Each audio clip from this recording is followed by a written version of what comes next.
European share markets are trading broadly flat this morning. The UK's FTSE 100 index is down just about 3 points, while the Euro Stoxx 50 index is lower by around about 6 points.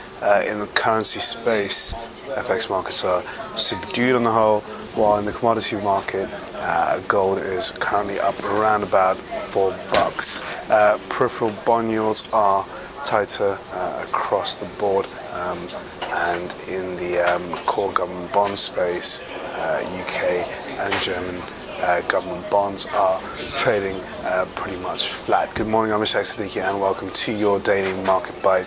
I'm going to give you a quick idea of what's going on in financial markets today. So overnight we had a flat finish on Wall Street, and in Asia we had a mixed session on the whole, and that's given us a bit of a mixed start to the European session. Now we have to remember that we have a bunch of economic data out during the course of the session, and also for this week as a whole. Today we're looking out for, of course, the Eurozone unemployment figure, which is expected to actually fall for the first time since March 2011. The unemployment rate is set to edge lower to 12.1% from 12.2%, which is a record high that it's currently standing at. Yesterday we had a pretty good Eurozone consumer confidence report. So generally the tone coming out of the Eurozone seems to be a bit better, where we're seeing a general improvement in conditions. So investors are hoping that we may see a deterioration in the unemployment figure. Now aside from that, we also have Eurozone harmonized inflation numbers. We also have the US second quarter GDP report, together with the Chicago PMIs, but undoubtedly the focus will be on the conclusion to the Federal Reserve's policy meeting. They make an announcement after the European close. Not much is expected, as we know that. We know that the Fed is not going to change its policy measures just yet.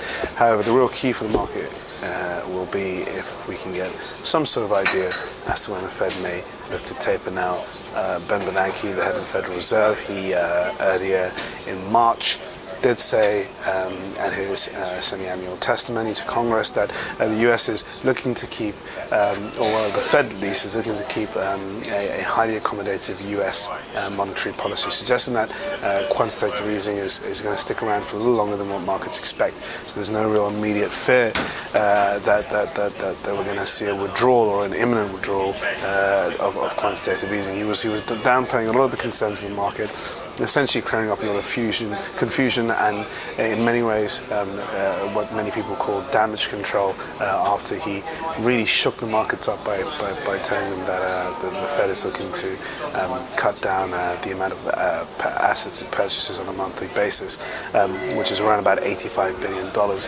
Now, those are the big data points that we're looking out for. Again, we have a wealth of earnings out today that investors are digesting. On par, in general, European earnings have been pretty solid, up 52% for the quarter, beating on the profit front.